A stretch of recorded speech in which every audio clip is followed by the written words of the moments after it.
السلام علیکم ورحمۃ اللہ وبرکاتہ ان الحمد للہ نحمده ونستعینه ونستغفره ونعوذ باللہ من شرور انفسنا ومن سیئات اعمالنا من يهده الله فلا مضل له ومن يضلل فلا هادي له ونشهد ان لا اله الا الله واشهد ان محمدا عبده ورسوله اما بعد فان خير الحديث كتاب الله وخير الهدي محمد صلی اللہ علیہ وسلم۔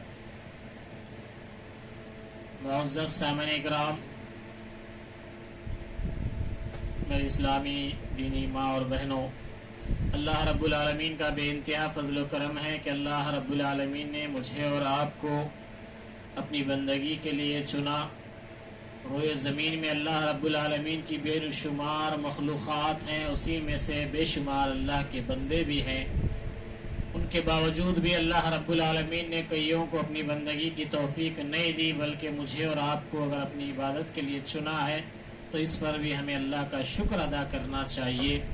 تو آج کی ہماری اس نشست میں انشاءاللہ دعا ہی عبادت ہے، دعا بھی ایک عبادت ہے، اس موضوع پہ ہم گفتگو کریں گے، کیونکہ اللہ رب العالمین قرآن مجید میں انبیاء علیہ السلام کا دعا کا طریقہ کار اور انبیاء کی دعائیں مجھے اور آپ کو بتا کر یقیناً اللہ رب العالمین نے دعا کو بڑی اہمیت دی ہے۔ اس لیے اللہ وحدہ لا شریک نے قرآن مجید کے اندر مجھے اور آپ کو اللہ رب العالمین سے دعا مانگنے کا بار بار حکم دیا ہے۔ آئیے سورہ اعراف کی آیت نمبر 55 میں اللہ وحدہ لا شریک فرماتا ہے، ادعوا ربکم تضرعا وخفیا انہ لا يحب المعتدین۔ تم لوگ اپنے پروردگار سے دعا کیا کرو، گڑ گڑا کر بھی اور چپکے چپکے بھی، واقعی اللہ تعالیٰ ان لوگوں کو ناپسند کرتا ہے جو حد سے نکل جائیں۔ تو اللہ رب العالمین نے اس آیت کریمہ میں دعا کے کچھ آداب بتلائے ہیں، وہ یہ ہے تم لوگ اپنے پروردگار سے دعا کیا کرو، گڑ گڑا کر بھی اور چپکے چپکے بھی، واقعی اللہ تعالیٰ ان لوگوں کو ناپسند کرتا ہے جو حد سے نکل جائیں۔ تو یہ اللہ رب العالمین کی تعلیمات ہیں کہ بندہ اپنے رب سے جب مانگے تو گڑ گڑا کر بھی مانگے اور چپکے چپکے سے بھی مانگے۔ جیسے گزشتہ درس میں نے آپ کے سامنے حضرت زکریا علیہ السلام نے جو چپکے چپکے دعا کی تھی، اس کو رب نے اپنے تمام بندوں کو ہدایت کے لیے کھول کر بتا دیا اور ذکر کیا تھا۔ تو آج اللہ رب العالمین فرماتا ہے واقعی اللہ تعالیٰ ان لوگوں کو ناپسند کرتا ہے جو حد سے نکل جائیں۔ گڑ گڑانے میں اللہ رب العالمین ہی سے گڑ گڑا کر دعا مانگی جائے اور چپکے چپکے بھی دعا مانگنی ہو اللہ رب العالمین سے مانگا جائے۔ اب اللہ کا فرما رہا ہے کہ واقعی اللہ تعالیٰ ان لوگوں کو پسند نہیں کرتا جو حد سے نکل جائیں۔ آج مسلمانوں کو دیکھیے آپ، کئی لوگ ایسے آپ کی نظر میں آئیں گے جو جس طرح اللہ سے گڑ گڑا کر دعا کرنا ہے غیر اللہ سے کرتے ہوئے آپ کو ملیں گے، اور جس طرح چپکے چپکے رازداری میں اللہ سے اپنی دعائیں کرنی ہیں ویسی دعائیں غیر اللہ سے کرتے ہوئے آپ کو نظر آئیں گے۔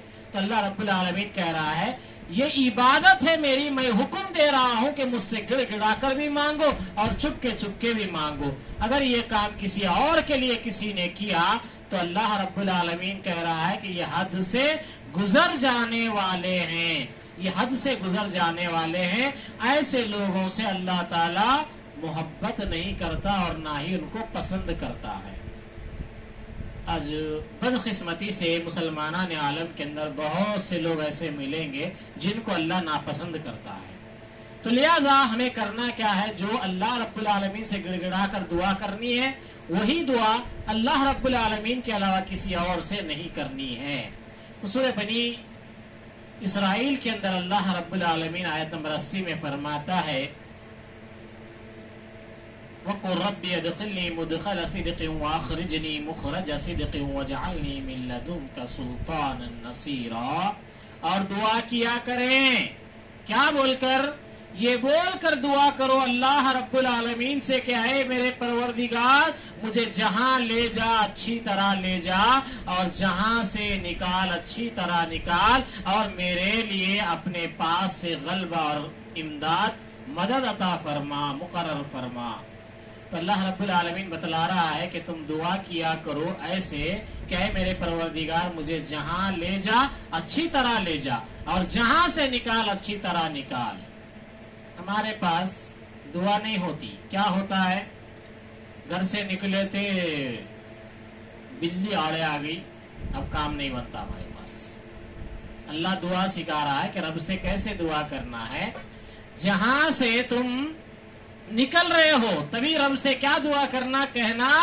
اللہ رب العالمین سکھا رہا ہے کہ اے میرے پروردگار مجھے جہاں لے جا اچھی طرح لے جا۔ گھر سے آپ نکلے ہیں، رب سے آپ دعا کریں کہ اے پروردگار مجھے جہاں بھی لے جا اچھی طرح لے جا اور جہاں سے نکال اچھی طرح نکال۔ اللہ لوگ بولتے وہاں جا کے واپس آ رہے تھے، کیا کی ہو گیا، وہ کیا افلاسی تیکھی۔ رب کہہ رہا ہے کہ وہ افلاسی کیا بھی رہو، تمہارا کام ہے مجھ سے دعا کر کے نکلو۔ دعا ایسی کرنا اے اللہ مجھے جہاں سے بھی تو نکال، گھر سے نکال، دکان سے نکال، کاروبار سے نکال، کہاں سے بھی نکال تو اچھی طریقے سے نکال، اور جہاں سے مجھے واپس لوٹا تو وہاں سے بھی اچھی طرح مجھے واپس لوٹا۔ اللہ رب العالمین فرماتا ہے جہاں سے تو مجھے نکالے اچھی طرح نکال اور میرے لیے اپنے پاس سے غلبہ اور امداد مقرر فرما۔ اللہ سے دعا کرنا کہ اللہ جس کام کے لیے بھی ہم جا رہے ہیں، جہاں بھی جا رہے ہیں، جہاں سے ہم نکلیں گے تو اللہ تو اپنی طرف سے ہماری مدد فرما، اپنی طرف سے تو ہمارے لیے غلبہ عطا فرما، ہمارے کام کو بنا، یہ دعا کرنا۔ سورہ کہف کی آیت نمبر 10 میں آیا ہے، اللہ رب العالمین فرماتا ہے ان چند نوجوانوں نے جب غار میں پناہ لی تو دعا کی کہ اے ہمارے پروردگار ہمیں اپنے پاس سے رحمت عطا فرما اور ہمارے کام میں ہمارے لیے راہیابی کو آسان کر دے۔